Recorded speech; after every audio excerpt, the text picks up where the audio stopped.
Watch things we want to see in a KPop Demon Hunters sequel. The future of KPop Demon Hunters as a franchise remains unclear even as the massive Netflix hit acquired from Sony Pictures Animation continues to dominate pop culture. The fandom, of course, expects a sequel, and it's already a base with what's next for Rumi, Zoe, and Myra and their destiny to keep the Hanwon sealed from the demon world. Here are just some of the things we'd love to see explored in an eventual, and probably inevitable, KPop Demon Hunters 2. Different Demon Hunter eras. The mythology of the Demon Hunter lore goes deep. If there was always a trio of singers holding the Hanwon down, it would be so cool to explore spin-offs of different eras through a series or anthology of shorts, think Star Wars, Visions, that jumps around time periods and perhaps other countries. I'm interested in learning if other cultures also have music magic wielders, and how demons might work through commercial music to try to gain control. I want to learn about other bands, maybe in short-form spin-offs, to set up new characters for the future. There are so many possibilities. Rumi's family backstory. Rumi being the love child of a demon and a hunter is an origin story we want to see. It's perfect for a prequel or somehow pulling a Godfather Dewey with dual timelines arsing into how that informs Rumi's destiny. Perhaps we could glimpse her father's and mother's past as they meet in the present to further the complexities of Godva's evil between the demons and the humans. If Jin could be a good gay demon, maybe Rumi's father was too.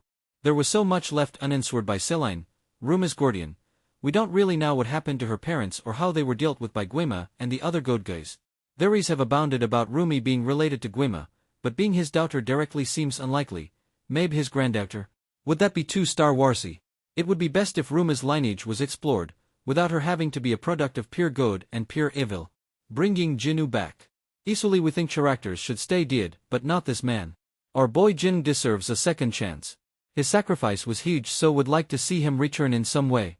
A popular theory online is that he's trapped in Rumi's sword, which would make sense as he gave her his soul and became a part of the Prism Hanmoon. Plus, if Derpy and Sushi are still around, they might be able to find him through their connection to pull him out of a backdoor of sorts. Maybe he's human again but doesn't remember who he was. We want the drama and to have him earn his way back to Rumi. That's both fulfilling and romantic. We don't need any more tragic star-crossed lovers. That could have been Rumi's parents' story, but it doesn't have to be hers. And speaking of bringing back characters, maybe let's give the Seija boys a chance at redemption too. It would be nice to see them come back as comedic relief, and try to do good while making more good music. We miss Babby and Abby. Perhaps they can team up with Hunter Bitchy to defeat a bigger threat. Also, more Derpy and Sussy always and forever, please. A full Hunter Bitchy album.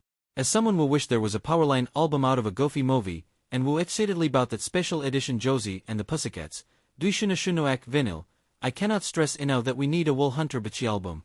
Songwriter AJ, who does the singing voice for Rumi, along with voice cast singers Audrey Nuna, Mara, and Riemi, Roy, will soon be performing award season contender Golden on the Tonight Show starring Jamie Fallon, which feels like a run for a real life Hunter Bitchy and more music, we hope.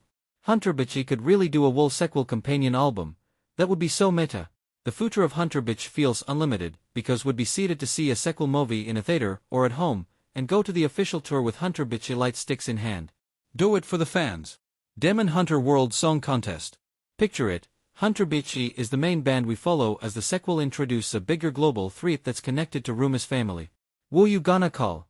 A story along these lines could bring in other Demon Hunters for an Avenger-style team-up from around the world that's part World Song Contest, like Eurovision, and part Mortal Kombat. Maybe the latter might be too extreme for the world of KPop Demon Hunters, but the baddies have to be vanquished somehow. And this potential team-ups can be characters introduced through friendly competition in the sequel, with their side stories featured in an anthology leading up to a third film where it all comes together.